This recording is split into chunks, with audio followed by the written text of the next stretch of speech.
I'm going to take a moment to review a concept, or really introduce a concept that's been causing some confusion with some of the problems you guys have been coming across.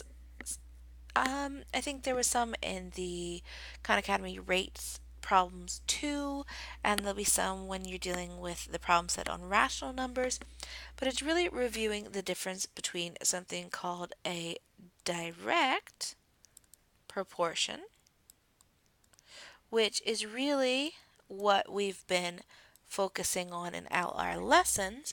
And then there's something called an inverse proportion. And it's something that a lot of us intuitively understand, but as they become part of more complicated questions, can confuse us. So, a direct proportion means that as one term gets larger, the other term will get larger. For example, if I said something like,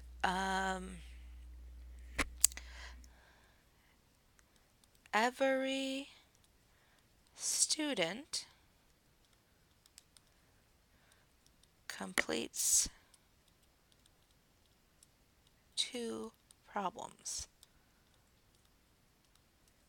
It's essentially a proportion, it's a ratio. I am saying for every one student, they complete two problems. So if there were two students, they would complete four problems. If there were three students, they would complete six problems. And as the number of students increases, the number of problems increases proportionately. So that is different from an inverse proportion, which would be as one number increases, the other number decreases, but it's by a proportionate amount. So let's say if we can think of a scenario where this might be the case. Let's say two people take 4 hours to paint a, well, let's see, a house probably would take a lot longer, but we're just going to say a house just to make it something random. So two people take 4 hours to paint a house. I'm going to say two people take 4 hours. Now, we know if there are less people, it's going to take more time, right? So if I divide the amount of people in half and I only have one person, then I am going to take twice the amount of time. So this is what makes this inverse. So the number that I'm using stays the same, but it's the inverse operation. So one person would take 8 hours. So that is an inverse proportion. Now, this gets complicated when we start having direct proportions and inverse proportions combined in the same problem. And here's an example. Some of you have seen something like this. I'm going to go ahead and try to clear off the screen. It's not wanting to work for me. There we go. So let's think of a problem that we might have a direct proportion and inverse proportion. So I'm going to keep this painting one. I think that's good to start with, but I think we're going to add in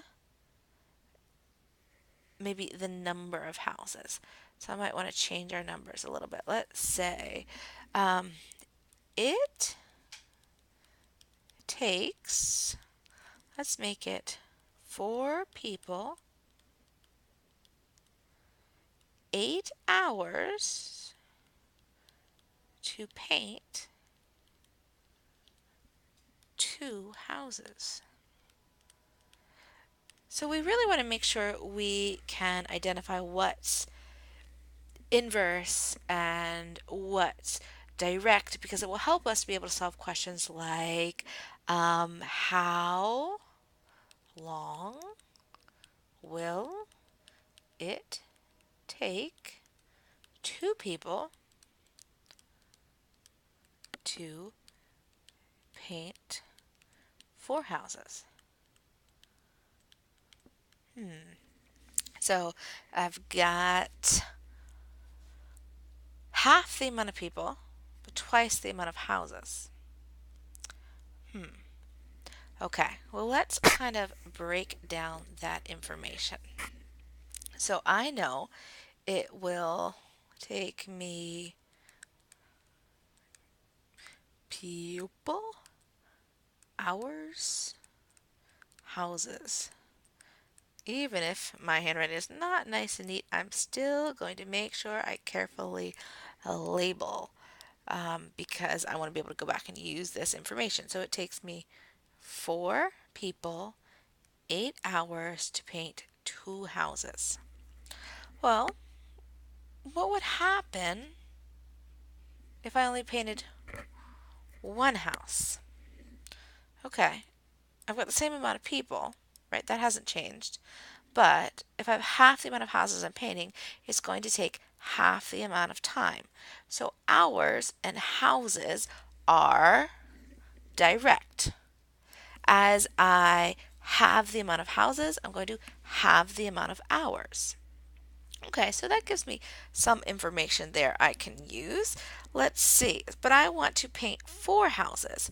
So, knowing that that is direct, I'm going to go ahead and see if I can get my eraser working. There we go. I'm going to rewrite that as actually I want 4 houses. So I already know it's direct. So to get from 2 to 4 directly is multiply by 2. So over here I'm going to multiply by 2. And it will take 4 people 16 hours to paint 4 houses. But I want 2 people. So the houses is not going to change. I've already got houses as I want it to be. I'm going to intentionally change the amount of people, and that is going to affect my amount of hours. So I have to think, is that going to be direct or inverse? So let's clear off some of this extra information here. And I'm going to actually rewrite this information. So let's remember 4 people, 16 hours, 4 houses. Can you guys remember that? 4 people, 16 hours, 4 houses. 4 people, 16 hours, 4 houses. We're going to keep our 4 houses, but we are going to make it take 2 people. Now, if I think about the problem I did earlier, if I have less people, it's going to take them more time to complete something, do the same amount. So that is an inverse operation. So if I remember, inverse means I'm going to have the same number, the same amount, but the opposite operation, the inverse operation. So here I divided by 2 to get from 4 divided by 2 will give me 2. So over here I'm going to do the inverse and multiply by 2. So 16 times 2 is 32. So it will take 2 people 32 hours to paint 4 houses. This kind of gives you an example of why a table might help you organize the information as opposed to just kind of trying to line your numbers up and figure things out. Why, when you've got multiple proportions going on in one problem, you want to deal with one proportion first and then move on to the second part. And you really want to make sure you're thinking about, would the proportion be direct? Would it make sense for as one term increases, the other to increase, or would they be inverse? And sometimes it's really clear, like obviously the more people you have doing something, the less time it's going to take. But other times it can get complicated and you really have to think about it. One of the times it can get complicated, it always threw me. And if you don't understand, especially with my terrible drawing, then that's okay. But there are these problems, like, when you have cogs together in a machine and they actually, the way one spins, a large cog spins with a smaller cog spins, those deal with proportions. And they can be inverse and sometimes they can be direct. And So, this concept, which is pretty straightforward, can get very complicated, and it does most definitely involve real world scenarios. The amount of money spent on things, the amount of time it will take to do work, or in the instance with the cogs, some mechanical engineering, the creation of different machines. So take some time to understand this. If you don't get it right away, it's okay. These types of problems are actually on the SAT, which is what people take to get into college.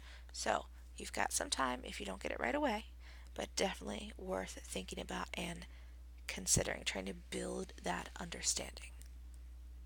All right. Again, any questions, go ahead and email me.